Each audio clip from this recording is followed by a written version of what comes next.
विकास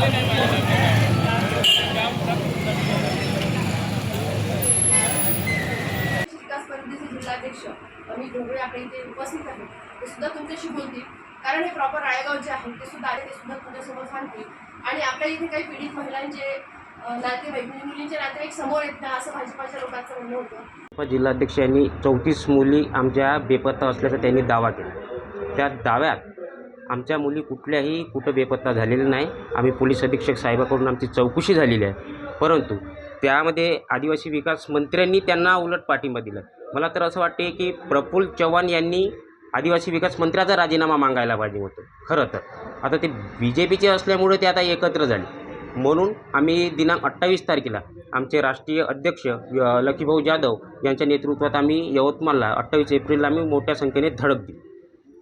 काय मागणी राहील तुमची? त्यांच्यावर ॲट्रॉसिटीचा गुन्हा दाखल व्हावा या संदर्भात.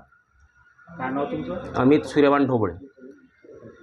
पण ज्या पद्धतीने राळेगाव तालुक्यातलं वातावरण किंवा सामाजिक सलोखा बिघडवण्याचं काम आदिवासी विकास मंत्री अशोकजी उईके सरांनी आणि ॲडव्होकेट प्रफुल्ल चव्हाण यांनी केलं ते फार भयानक आहे. कारण आपण बघतोय कुठलाही प्रकारचा असा गुन्हा किंवा कुठल्याही प्रकारची अशी केस पोलीस स्टेशनला रजिस्टर नसताना जाणून बुजून हिंदू मुस्लिम लव जिहाद असं नाव देऊन आदिवासी मुलींची बदनामी करण्यासाठी 34 मुली बेपत्ता असल्याचा आरोप करत त्यांनी ते मोठ्या प्रमाणामध्ये स्वतःची पब्लिसिटी करून घेतली. आणि हव्यासापोटी म्हणा, राजकारणापोटी म्हणा, इथल्या आदिवासी मुलींना त्यांचं नाव समोर करण्याचं किंवा आदिवासींची बदनामी करण्याचं षडयंत्र त्यांनी उभं केलं. वस्तुस्थितीमध्ये जर 34 मुली गेल्याच आहे असं आदिवासी मंत्र्यांना म्हणायचं आहे, तर गेल्या 10 वर्षापासून ते स्वतः त्या भागातले आमदार आहेत. आज रोजी ते कॅबिनेट मंत्री आहेत, पालकमंत्री आणि त्यांच्याकडे आदिवासी समाजाचं एक मोठं पद आहे.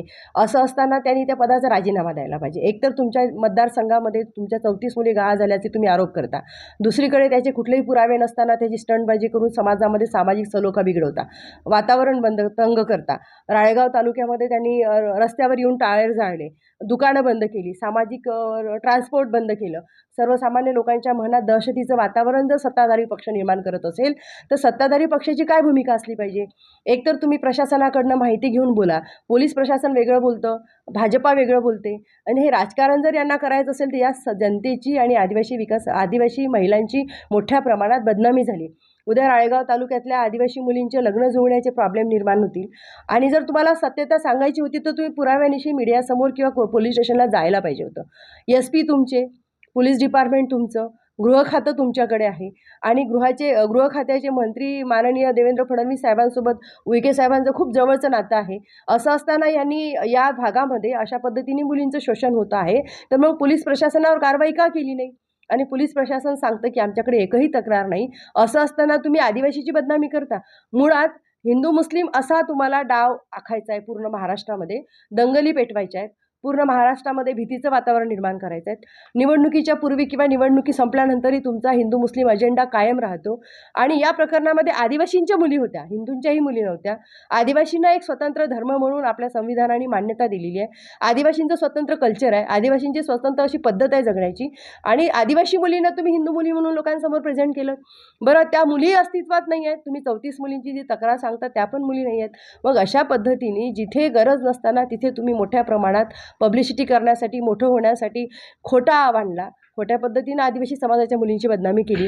आणि ज्या ठिकाणी गरज आहे, जिथे तक्रार नोंदवलेली आहे कळंब तालुक्यामध्ये आदिवासी मुलगी गहाळ असल्याची, अल्पवयीन मुलीच्या आईने, तिची चौकशी केली नाही तुम्ही. कारण तिथे हिंदू मुस्लिम तुम्हाला डाव रस्ता आला नाही, तिथे तुम्हाला समाजात दंगली पेटवता आला नाही, तुम्हाला तिथे राजकारण करता आलं नाही. तर हे राजकारण करणं फार वाईट आहे. मुलींची अतिशय कमी किमतीत मुली विकल्या गेल्या असं जर भाजपचे जिल्हाध्यक्ष बोलत असेल तर किती वाईट आहे. म्हणजे स्त्रियांची तुम्ही किंमत काढता आणि असं म्हणता की जास्त किमतीत विकल्या गेल्या पाहिजे होत्या का? मग अतिशय कमी किमतीत मुली विकल्या गेल्या असं स्टेटमेंट जर प्रफुल्ल चव्हाण साहेबाचं आहे तर निश्चितच ते पदावर राहण्याच्या पात्रतेचे नाही आहे. त्यांनी राजीनामा द्यायला पाहिजे. मुख्यमंत्र्यांनी या सगळ्या भागाची जबाबदारी ज्या व्यक्तीवर सोडलेली आहेत, कॅबिनेट मंत्री आमच्याकडे अशोक उईके साहेब यांनी तर पहिल्याच दिवशी राजीनामा द्यायला पाहिजे होता त्यांच्या मतदारसंघात हा प्रकरण घडल्यानंतर. आणि आदिवासी मुलींवर तुम्ही अशा पद्धतीचे आरोप करून तिथल्या समाजात वातावरण तेढ निर्माण करण्याचं काम केलं. शासन म्हणून तुमची जबाबदारी आहे शांतता प्रस्थापित करणे, आणि तुम्ही शांतता प्रस्थापित करण्याऐवजी वातावरण दंगलीचं निर्माण करता.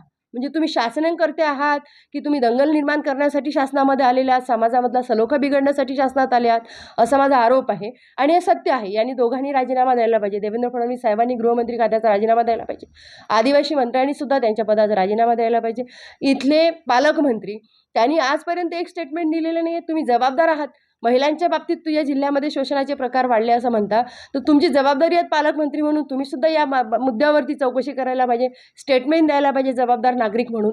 किंवा तुम्हाला जनतेने निवडून दिलं, तुम्हाला जे पद मिळालं ते संविधानाने मिळालेलं आहे. त्यासाठी आदिवासी सकळ सर्व समाजांनी मतदान केलेलं आहे. आणि अशा संविधानिक पदावर असताना तुम्ही जनतेचं रक्षण करू शकत नाही, तर तुम्हाला पदावर राहण्याचे अधिकार नाही आहेत.